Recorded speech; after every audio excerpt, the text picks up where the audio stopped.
Hey guys, welcome back to Ben's Build. So we did fire up the 5020 here this morning. It ran for a few minutes, then I shut it off. For whatever reason, the PTO was spinning, and I looked inside here and the pinion gear was spinning as well, so that's not necessarily a good thing.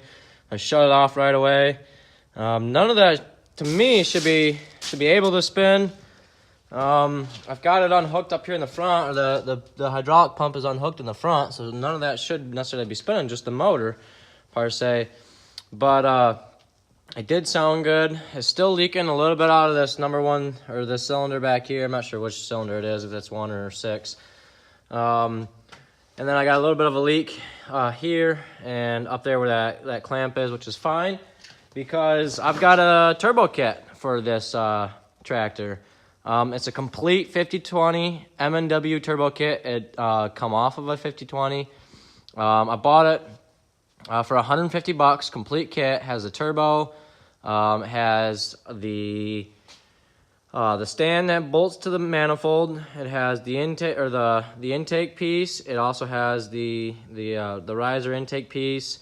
It has an exhaust temperature gauge. It does have the oil filter kit with it. It has all the lines to run.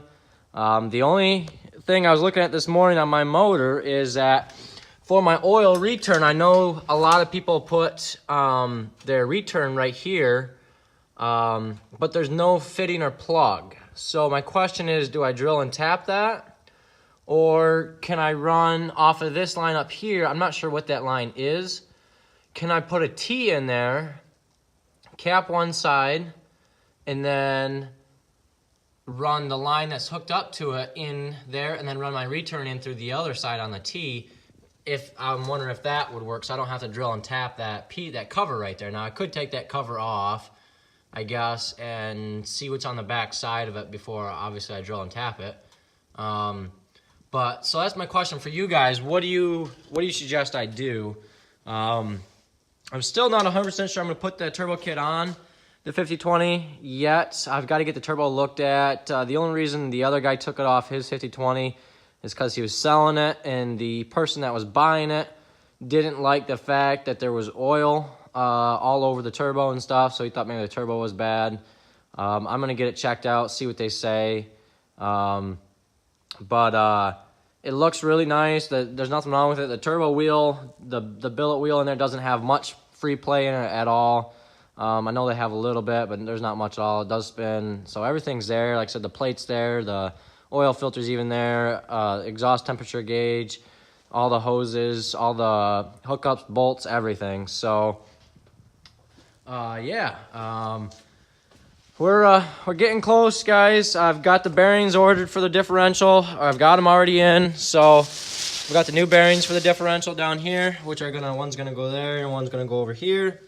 What I'm gonna do is I am gonna replace the pinion gear in this, in the transmission here. I'm gonna replace it. So I'm gonna replace the pinion gear. So I'm gonna have this transmission gutted. But what I am gonna do though is gonna have a shop do it, just so I can save a little money per se. If I have them do it, I don't have to worry about anything breaking or anything getting damaged per se by doing it wrong. So I think it's kind of a smart move. Now, like I said, I could do it myself, but I run the risk of not knowing where something either goes or where, hang on guys, I'm trying to put this cover back on here. Run the risk of putting something where something doesn't go, or